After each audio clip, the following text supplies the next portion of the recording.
नमस्कार दोस्तों, मेरा नाम है विनय। फ्रेंड्स, इस वीडियो के माध्यम से मैं आप सभी लोगों को जो यूपी एनएचएम का इम्पोर्टेंट क्वेश्चन है फ्रेंड्स, इस वीडियो के माध्यम से मैं आप सभी लोगों को करवाऊंगा। तो फ्रेंड्स, इसका जो 4 वीडियो है फ्रेंड्स मैं अपलोड कर चुका हूं इसके एमसीक्यू क्वेश्चन के। अगर वो आप नहीं देखे हैं तो जाकर पहले पुराने वीडियोज़ को देख लीजिए, उसके बाद फ्रेंड्स इसको देखिए।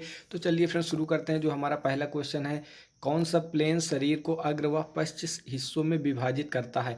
तो जो इसका राइट आंसर हो जाएगा फ्रेंड्स, फ्रंटल जिसे कहते हैं, यह हमारे शरीर को अग्र और पश्च हिस्सों में विभाजित करता है, इसलिए इसका राइट आंसर फ्रेंड्स ए हो जाएगा। हृदय ध्वनि किसके द्वारा उत्पादित होती है? तो जो इसका राइट आंसर फ्रेंड्स, हृदयी कपाटों के बंद होने के कारण जो हमारे हृदय की ध्वनि है वह उसके द्वारा उत्पादित होती है। तो इसका राइट आंसर फ्रेंड्स 2A हो जाएगा। कौन सी रक्त वाहिका फेफड़ों से हृदय को रक्त ले जाती है? तो जो फुफ्फुस शिरा होती है फ्रेंड्स, वो हमारे हृदय से फेफड़ों तक जो उसकी रक्त वाहिका होती है उसको ले जाती है। तो इसका राइट आंसर हमारा फ्रेंड्स ए फुफ्फुस शिरा हो जाएगा। शारीरिक अंग व मध्य पंक्ति मिड लाइन से दूर जाना कहलाता है। तो एब्डोर्सन जो होता है फ्रेंड्स, यह हमारे शारीरिक अंग का मध्य पंक्ति से दूर जाना इसी को कहलाता है। तो फ्रेंड्स इसका राइट आंसर ए हो जाएगा। इंसुलिन स्रावित होता है। तो जो हमारा इंसुलिन होता है फ्रेंड्स, यह अग्नाशय की बीटा कोशिकाओं द्वारा स्रावित होता है। इंसुलिन अगर आपका बढ़ जाता है तो फ्रेंड्स आप शुगर के मरीज हो जाते हैं, इसलिए आपका इंपॉर्टेंट क्वेश्चन है, इसको भी आपको तैयार कर लेना है, इसलिए इसका राइट आंसर फ्रेंड्स ए हो जाएगा। कोशिकाओं की संख्या में असामान्य वृद्धि कहलाती है। तो इसकी फ्रेंड्स राइट आंसर जो हो जाएगा हाइपरप्लेसिया, इसका राइट आंसर हो जाएगा फ्रेंड्स ए, इसका राइट आंसर हो जाएगा। निम्नलिखित में से कौन सी कोशिका एक भक्षक कोशिका के रूप में कार्य करती है? तो जो इसका राइट आंसर हो जाएगा फ्रेंड्स वो सी हो जाए। मैक्रोफेज जो है एक कोशिका होती है, यह फ्रेंड्स हमारे कोशिका की एक भक्षक कोशिका के रूप में कार्य करती है, इसलिए इसका राइट आंसर सी हो जाएगा। निम्नलिखित में से कौन सा सब सेंटर पर दिए गए एक ड्रग किट ए का तत्व नहीं है?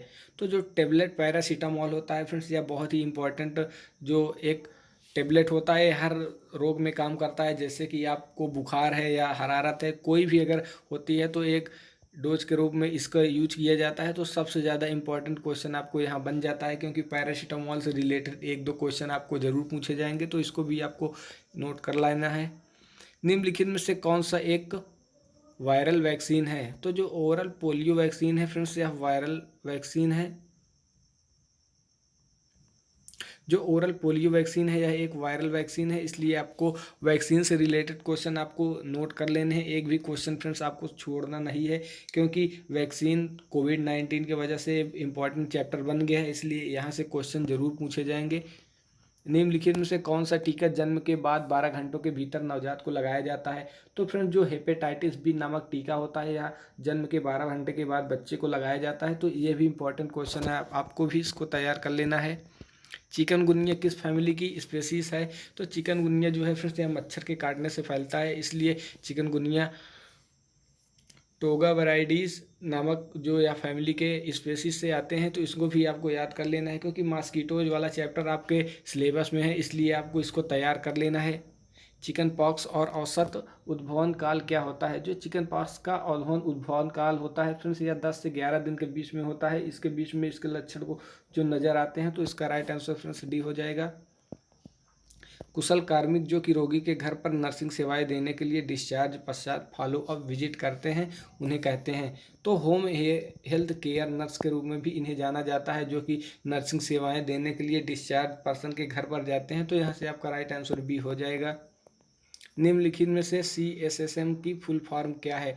तो फ्रेंड्स जो इसका राइट आंसर हो जाएगा child survival and safe motherhood, इसका राइट आंसर हो जाएगा ए। यहाँ से इंपॉर्टेंट जितने भी आपके फ्रेंड्स क्वेश्चन में फुल फॉर्म्स हैं उसको भी आपको तैयार कर लेना है, क्योंकि वहाँ से आपके 2 से 3 क्वेश्चन 100% बनेंगे फुल फॉर्म से रिलेटेड। तो आपको एक भी फुल फॉर्म को छोड़ना नहीं है और उसको तैयार कर लेना है।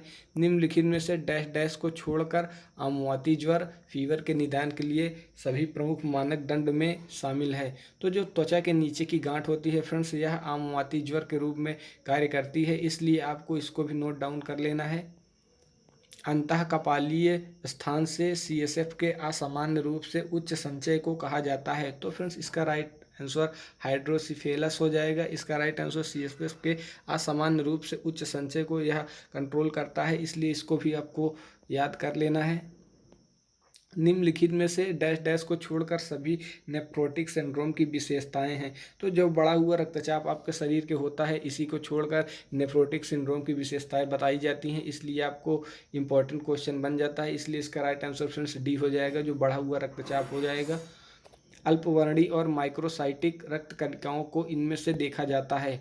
तो आयरन की कमी से एनीमिया होता है, इसी के कारण से यहाँ पर अल्पवर्णी और माइक्रोसाइटिक जो लाल रक्त कणिकाएं हैं इसी में देखा जाता है। तो इसका राइट आंसर फ्रेंड्स बी हो जाएगा।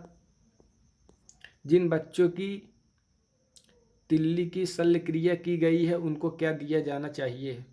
तो फ्रेंड न्यूकोकोलम नाम का एक टीका होता है जो कि बच्चों को दिया जाता है, इसलिए यह इम्पॉर्टेंट हो जाता है। अगर बेबी से रिलेटेड कोई भी क्वेश्चन आपके एग्जाम में आएगा तो यहाँ से एक क्वेश्चन आपका बन जाएगा, तो इसको भी आपको ध्यान में रख के चलना है।